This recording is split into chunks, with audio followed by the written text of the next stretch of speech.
আসসালামু আলাইকুম সমস্ত ভিউয়ার্সদেরকে। তো এইগুলো গ্রসারিগুলো কিনে আনা হয়েছে কালকে নবী দিবসের জন্য। যেহেতু আজকে নবী দিবসের রোজা রেখেছি আর কালকে নবী দিবসের জন্য লোকজনও খাবে, আর কিছু মসজিদেও দেওয়া হবে, জর্দা ভাত হবে এর সঙ্গে। দোকান সওদা করতেই যাচ্ছিলাম ওই জন্য, তো সেই জন্যে কিছু এক্সট্রা জিনিস আরও কিনে আনা হলো। তো এক্সট্রা আরও দু একটা জিনিস ছিল যেগুলো অন্য ব্যাগে আছে, আর দেখালাম না যেহেতু সন্ধ্যের টাইম হয়ে গেছে, রোজা খোলার টাইম হয়ে গেছে। আমার গলার অবস্থা দেখতে পাচ্ছ। অ্যাকচুয়ালি কাল কি হয়েছে না, কালকে রাত্রিতে খাওয়া হয় না, রাত্রিতে বলতে নাইটে খাওয়া হয় না, ডিনারে ভোরে খেয়েছিলাম, একটা খেজুর খেয়েছিলাম। রাত্রিতে খাওয়া হয় না, এই কারণে আমাকে রাত্রিতে আর খেতে ভালো লাগলো না, শরীরটা ভালো লাগছিল না একদম।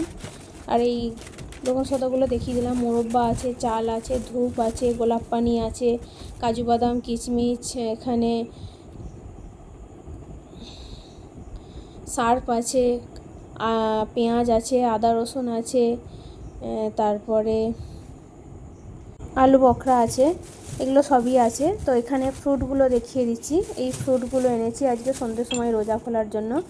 এতগুলো লাগবে না, এক্সট্রা করে কিনে নিয়ে চলে এলাম, আবার পরের দিনকে বেরোবে। পরের দিন যদিও রোজা রাখবো না, নবী দিবসের জন্য অনেক লোকজন খাবে, আমি একা পারবো না, সেই জন্য আমি পরের দিনটা রোজা রাখবো না, তার পরের দিনটা রোজাটা রেখে দেবো। এটা মোরব্বাটা তখন যেটা দেখাচ্ছিলাম, এটা মোরব্বা আমি নিয়ে এসেছি। জর্দা ভাত হবে, যেহেতু সিন্নিটা জর্দা ভাত হবে, ওই জন্য মোরব্বাটা নিয়ে আসা হয়েছে। বাবা এটার গিটটা খুলতে পারছি না। দেখো এখানে দুটো কলা আছে আর আঙ্গুর আছে, এগুলো সব সন্ধ্যের ইফতারের জন্য নিয়ে এসেছি। যে কথাটা বলছিলাম, ভোরবেলা সেহরিটা খাওয়া হয়েছিল, এখানে একটা পেয়ারা আছে। আর রাত্রিতে খেয়েছিলাম না, শরীরটা আমার খুব খারাপ লাগছিল। তো সকালে তো প্রচুরই কাজ ছিল, তার উপরে আবার দোকানে কাজ হচ্ছে, তো সারা রাত্রিও আসে না, যে এখানে জেগেই বাড়িতে বসেছিলাম, তার জন্য আরও শরীরটা খুব উইক হয়ে গেছে। ওই গলার ভয়েসটা ওই জন্য এখন বেরোচ্ছে না, দেখতে পাচ্ছ। সারা রাত্রি জেগেই বসেছিলাম, 3টের সময় বাড়ি ফিরেছে। দোকানে ডেকোরেশন করে নতুন করে কাজ হচ্ছে, সেই জন্য রাত্রিতে বাড়ি ফেরে না। আর এখানে আমি দেখো ফলগুলো ধুয়ে নিচ্ছি ইফতার করবো বলে। এত কষ্ট হচ্ছে আমার, আমি কথা বলতে পারছি না। তো ফলগুলো ধুয়ে নিচ্ছি, প্রত্যেকটা ফলই ধুয়ে নিচ্ছি। আর এর মধ্যে আমি যেমন বেদানাটা, অ্যাপেলটা, এই দুটো আমার মানে গোটাটা লাগবে না, যেহেতু ছেলে পড়তে চলে যাবে এক্ষুনি, ও খাবে না যেহেতু, এই জন্যে বেদানাটা পুরোটা লাগবে না, আর পেঁপেটা তো লাগবেই না। তো অর্ধেক করে আমি কেটে এগুলোকে রেখে দেবো, আবার পরের দিন না হলেও তার পরের দিন আমার কাজে লেগে যাবে, ফ্রিজে রেখে দেবো এগুলোকে। এটার মধ্যে সব নিয়ে নিচ্ছি। আর সকলের কাছে আমি জেনে নিচ্ছি যে তোমরা কে কে নবী দিবসের রোজা রাখো, নবী দিবসের আর তোমরা কে কী পালন করো। আমাদের এখানে তো আমরা নিজেরা বাড়িতে ভোরবেলা ঘুম থেকে উঠে ঝান্ডা তুলি, তারপরে রোজা রাখি, লোকজন খাই, তারপরে আর যেমন জর্দা ভাত হয়, সিন্নি টিনি হয়, মিলাদ শরীফ হয়, সব করি আমরা। দেখো এই অর্ধেক আপেলটা আমি রেখে দিলাম, পেয়ারাটা পুরোটা নিয়ে নেবো, এইসব করি। তোমরা কে কোথায় কে কী করো নবী দিবসে, কে কার বাড়িতে কে কী পালন করো। আমাদের তো বাড়িতে এই সবগুলো সবসময়ই আমাদের হয়, আমরা সবসময় এগুলো করে থাকি সারা বছরই।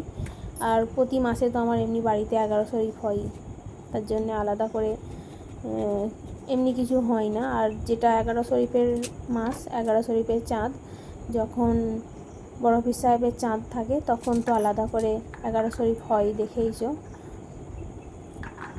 তো আমি ফলগুলো কুচিয়ে নিলাম। এখানে গোটা আঙ্গুরগুলো, রেড আঙ্গুরগুলো আছে, অ্যাপেল আছে, তারপরে পেয়ারাটা কেটে নিয়েছি। ও বেদানার কালারটা দেখেছো, দারুণ টকটকে কালার। যদিও বেদানার একটু দাগি ছিল, আমার কাছ থেকে কম দামই নিয়েছে। অ্যাকচুয়ালি আমাকে ভাবি বলে ডাকে, আর আমিও ওনাকে ভাইজান বলে ডাকি। তো আমাকে বললো যে ভাবি এরকম তুমি নিয়ে নাও, এটা আমি তোমাকে কম দামেই দিচ্ছি, একটা অসুবিধা নেই, ভেতরটা নষ্ট হবে না। ছাড়িয়ে দেখলাম সত্যি ভেতরটা নষ্ট হয় না, একটা দুটো সামান্য হয়তো দানাগুলো নষ্ট হয়েছে, ওরকম একটা দুটো দানা নষ্ট হওয়াটা কোনো ব্যাপার না, যেই দাম হিসাবে কম নিয়েছে।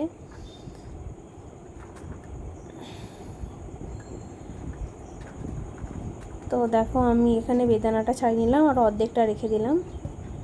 আর এখানে আমি এবারে নাশপাতিটা ছাড়িয়ে নিচ্ছি, ক্যামেরাটা একটু ঘুরিয়ে নিলাম। এত তাড়া বা নাশপাতিটা ভেতরটা খারাপ, দেখি কতটা কি বাদ দিয়ে নিয়ে। নাশপাতিটা ছেলের আমার কাছে আর টাইম নেই এখন, ছেলের পড়া হয়েছিল না, টিউশন যাবে, ওকে পড়াচ্ছিলাম, পড়াতে পড়াতে দেরি হয়ে গিয়েছিলো, রাত্রি জাগা, ঘুম পেয়ে গিয়েছিল, প্রচণ্ড শরীরটা খারাপ লাগছিল, তার উপরে আবার টিউশন পড়াতে ছিল। ছেলে আবার আজকে সারাদিন কিছু খায় না, সেই সকালে দুধ খেয়ে আর কর্নফ্লেক্স খেয়ে স্কুল গিয়েছিল, স্কুল থেকে এসে বসে বসে একদম 4-5টা মিষ্টি খেয়ে নিল, যেহেতু কালকে 11 শরীফ হয়েছিল, মিষ্টিটা খেয়ে নিল 4-5টা।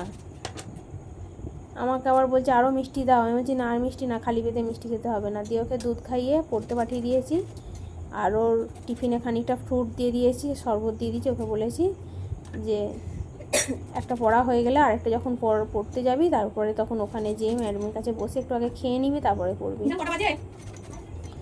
দেখো তোমাদের সঙ্গে কথা বলতে কাজগুলো করে নিলাম। আমার গলার বয়স খুবই খারাপ, আজকে খুব খারাপ, আমার শরীরটা খুব খারাপ লাগছে, রোজা খুলে উঠেছি এই জাস্ট সবে, খুব খারাপ লাগছে। তো কেউ কিছু মনে করো না, আমার অবস্থা খুব খারাপ আজকে, জানি না কাল সারাদিন কীভাবে কী কাজ করব, এখন একটু রেস্ট নিয়ে নেব। তো তোমাদের কাছে সবার কাছে বলছি যে ভিডিওটা প্লিজ সকলে একটু like, comment, share and subscribe করে দিও। তোমাদের একটা লাইক, একটা কমেন্ট, একটা শেয়ার এবং একটা সাবস্ক্রাইব আর একটা নতুন ভিডিও তৈরি করতে আমাকে আরও বেশি উৎসাহিত করবে। আমি তখন ভাববো যে হ্যাঁ, আমার ভিডিও কেউ দেখছে, কেউ লাইক করছে, কেউ শেয়ার করছে, কেউ সাবস্ক্রাইব করছে।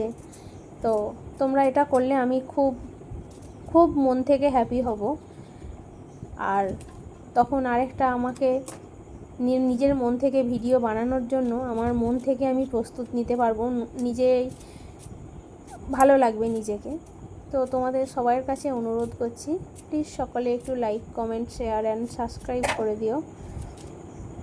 যেহেতু এত কষ্ট করে তোমাদের জন্যে একটা করে ভিডিও তৈরি করা হয়, তোমাদের নিশ্চয়ই ভালোই লাগে দেখতে, খারাপ তো লাগে না। তো আচ্ছা, তো তোমাদের মাঝখানে কথা বলতে বলতে একটা ফোন এসে গিয়েছিল, তো ফোনটায় আমি কথা বলতে লেগে গিয়েছিলাম। এখানে দেখো আমি এবারে পেঁপেটা অর্ধেকটা নিয়ে নিচ্ছি, অর্ধেকটা কেটে নিয়ে নেবো আর অর্ধেকটা রেখে দেবো। পেঁপেটা কাটা হয়ে গেলে আমার আপাতত হয়ে যাবে ফল ফোটা কোচানো, আর কিছু আজকে তেলে ভাজার আইটেম আজকে আর করছি না, যেহেতু শরীরটা একদমই ভালো নেই। মাঝখানে দেখলে আমার ছেলে একটা এসে তুলে নিয়ে চলে গেল, ও ঘুরঘুর করছে খাবে বলে, ফল কাটা হয়েছে, সারাদিন ভাত খায় না, ফলটা খাবে বলে ঘুরঘুর করছে। খালি পেটে যদি ফলটা খাই বলো তো কীরকম লাগে, সারাটা দিন কিচ্ছু খায় না। কী সব এখনকার ছেলেদের হয়েছে কে জানে, একটা কিচ্ছু খায় না সারাটা দিন। টিফিনে মিষ্টি দিয়েছিলাম, তারপর আর কি দিয়েছিলাম মনে পড়ছে না, যাই হোক। তো টিফিনটাকেও খাই না, বাড়ি নিয়ে এসেছে, যেহেতু কালকে টিচার্স ডে, ওরা নাকি ওদের ক্লাসরুমটাকে ডেকোরেশন করছিল, আজকে সব সাজাচ্ছিল, ঝুলটুল ঝাড়ছিল। আবার ঝুল ঝাড়তে যেও ঝাড় খেয়েছে ম্যামেদের কাছে না, মেয়েগুলো যে আবার ম্যাডামদেরকে বলেছে, ম্যাম দেখুন ছেলেগুলো সব এত ঝুল ঝেড়েছে, সব রুম পুরো ময়লাতে ভর্তি হয়ে গেছে। মেয়েগুলো কি জানি না বাবা, আবার মেয়েগুলো আবার ম্যাডামকে যেয়ে বলেছে, ম্যাম দেখুন না আমরা বেলুনগুলো ফোলাচ্ছি, ছেলেগুলো সব ফাটাচ্ছে বসে বসে। তো মেয়েগুলোকে এরকম করে কেন কে জানে, সে মেয়েগুলো কী ভাবে কে জানে, মেয়েরা কি জানে না মেয়েগুলো যে হ্যাঁ বেলুন ফাটাতে গেলে কিছু ফেটে যায়, ফাটিয়ে রেখে দিলে কিছু বেলুন ফেটে যায়। তো আমি আমার ছেলেকে আমাকে এসে কাঁদছে, বলছে মা দেখো না আমি বেলুন ফাটিয়েছি, মিথ্যে করে আমাকে যে বলছে যে ইরফান বেলুন ফাটিয়েছে। আমি বললাম যে না বাবা করিস না, ওরা ওরকম বলছে বলুক, আমি জানি তো যে বেলুন ফুলিয়ে রাখলে খানিকক্ষণ পর বেলুন ফাটতে শুরু করে। তো এখানে দেখো আমার পেঁপেটাও কাটা হয়ে গেল, আর এখানে এই যে দেখো এগুলো সব আমার একটা একটা একটা করে দেখিয়ে দিলাম আমি। আর এখানে অর্ধেকগুলো রয়ে গেছে, এগুলো আমি এবারে ফ্রিজে ঢুকিয়ে দেবো কলাটা বাদে। এখানে আমি একটা কার্পেট বিছিয়ে এর উপর সব বিছিয়ে দিয়েছি। এখানে গ্লাস, ঠান্ডা জল সব রেডি করে রেখেছি, শুধু শরবতটা ফ্রিজে আছে, টক দইটা ফ্রিজ আছে। হ্যাঁ, টক দইটা দেখানো হয় না, টক দইটা ফ্রিজে আছে। তো টাটা, বাই, আসসালামু আলাইকুম, খোদা হাফেজ, সবাই ভালো থেকো, সুস্থ থেকো।